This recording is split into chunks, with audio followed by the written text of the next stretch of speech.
her and wagging her tail. I picked her up, set her in the car, and took her on home. That's something. So she and Snowball are wanderers. I remember when she left, and they told us that she'd probably just not come back. Just, she was old. She was probably 15 or 16 years old. I think yeah, she was 16.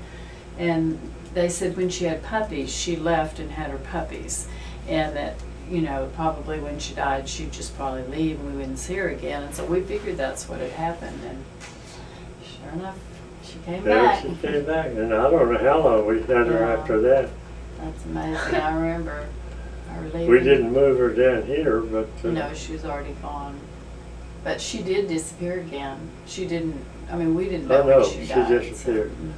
But usually a dog, though, when they are going to die, they just take off, get away. Mm-hmm. They don't stay around. Mm-hmm. But I guess if she thought she was going to, she didn't, and she came back. And she got her second wind and came home. Was coming home. Came home.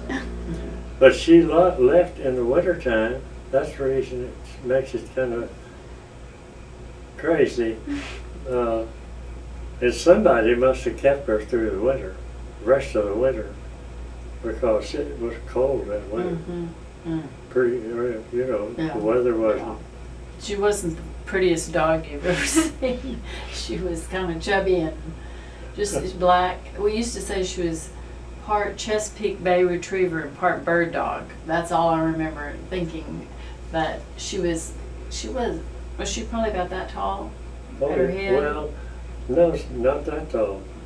Yeah, maybe. So she was pretty. She wouldn't be hardly any taller than that chair. Yeah. She was a sweet dog.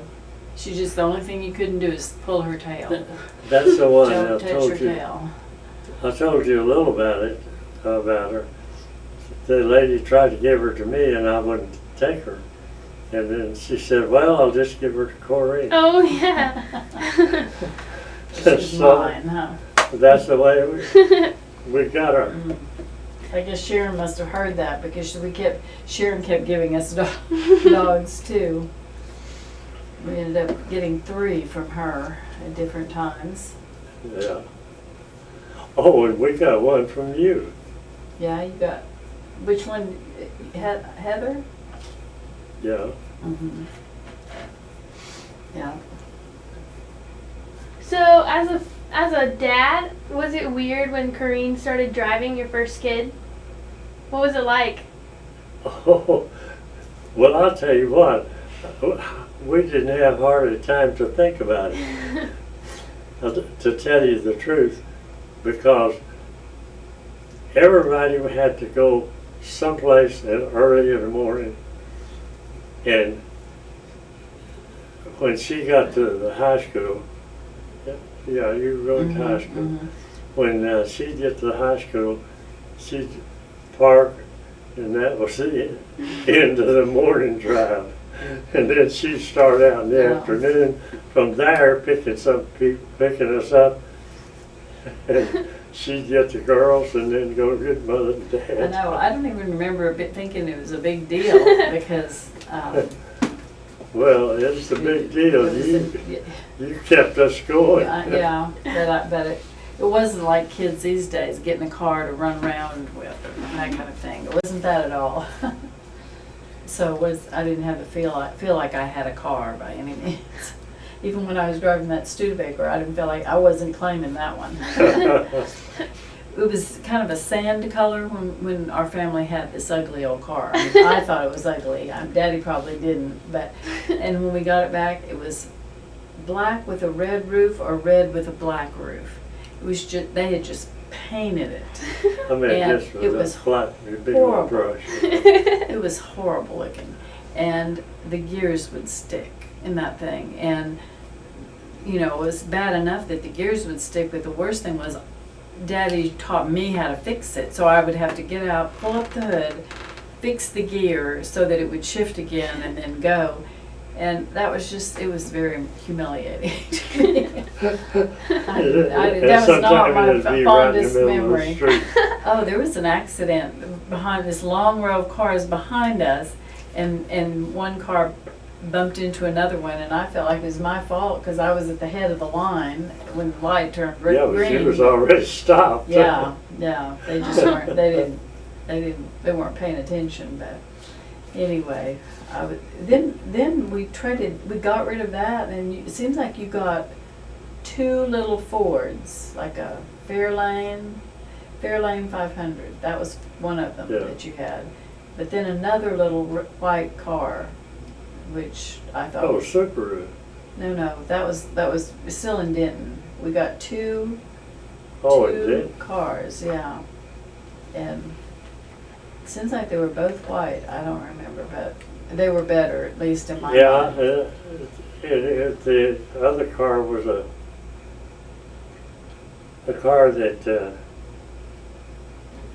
it had a kind of a square top. Mm-hmm. Yeah, I Uh, can't remember what that was. I didn't ever know cars. Can't remember what it was either now. So do you remember the first time one of them went on a date?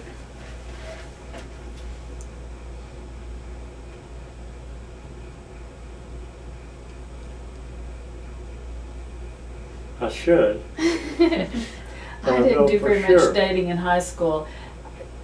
It was more, I had several dates, but not with anybody that I really was excited about.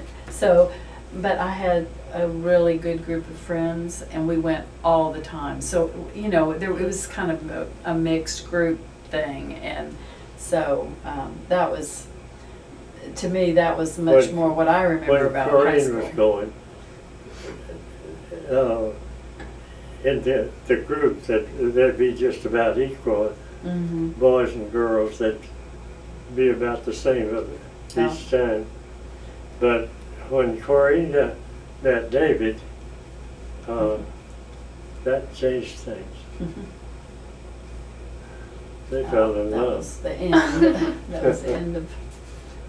And they hadn't even told us that Chris was on the way when David passed away.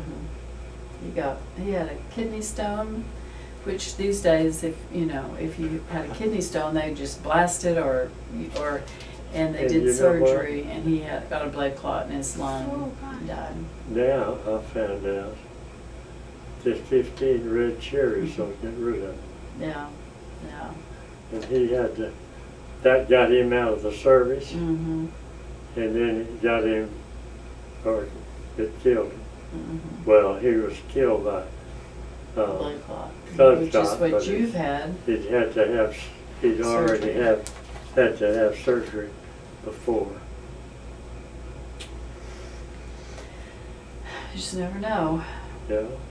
So what kind of like memories do you have of the girls dating? Like were you hard on any of their guys? Oh no. They didn't bring anybody home. Then he would have had to worry about it. Not that worried about. And honestly, for Pat and me especially, is when I met David and we started dating, that was that was it. And when Pat met Bob, that was right after they moved to Garland. That was it. That was it. so then you just adjusted. Sharon Sharon was younger. later, Yeah. she didn't get married real. It's Back quite as quick. early, yeah. So what do you remember about like her marriage, like walking her down the aisle? That'd be crazy. Oh yeah, that was in Denton. Yeah. And, now I can't remember who the pastor Dr. was. Armstrong. Oh, Armstrong, yeah. Well, that was another thing that was just sort of skip back. When I was in high school and my really good friends all went to First Baptist Church, And so I let Mother and Daddy know that we were going to a little tiny church and there were no youth activities or anything. So I let them know that I wanted to start going to First Baptist, and We all went to First Baptist. so they moved with me. And I was amazed. I just had no idea they would do that. Well, I even changed churches because I didn't want to be in two churches. Mm-hmm. I didn't want Yeah. the family split up. Mm-hmm. So, I think that's the right way to do it. Mm-hmm. And that's kind of how you found your next church too. Yeah. And Dr. Armstrong is the pastor at First Baptist, and And then when we moved to Denton, to Garland, the first Sunday we were there, we went to, the administrator wanted me to go to the church he went to. He didn't like First Baptist. the preacher over at the First Baptist Church. And I understand what he was talking about, but that's not the whole deal. Mm-hmm. The whole deal is, where's the family going to be? Mm-hmm. And we all stayed together. That's right. So we went to his church, the one he wanted us to go to first. We did do that. And then when we got home, I asked the girls if that's where they wanted to go, to join that church.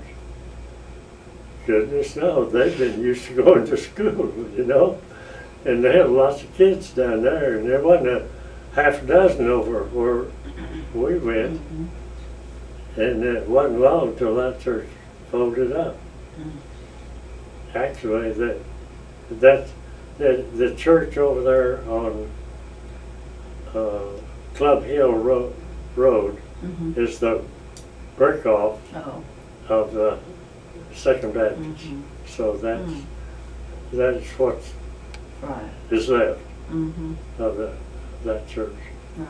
But that probably wouldn't have been the part that John would have gone to. Mm-hmm. Yeah. Yeah.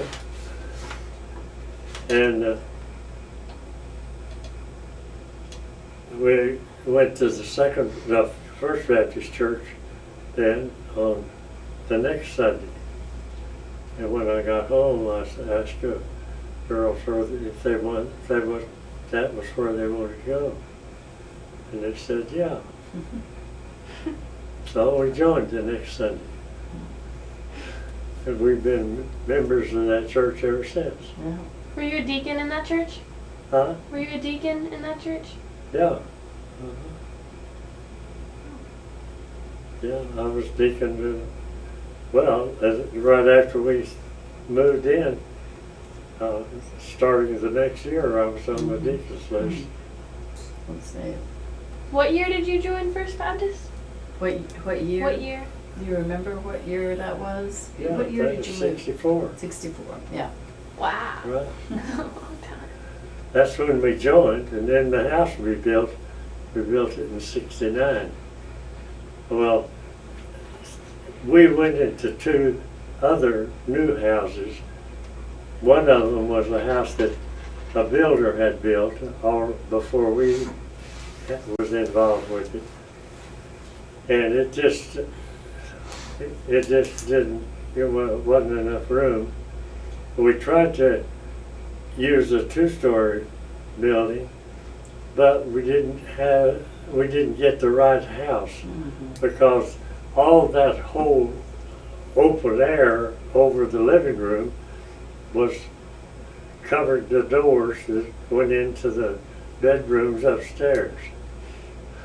So it was just as hot as there, and they couldn't hardly stay up there.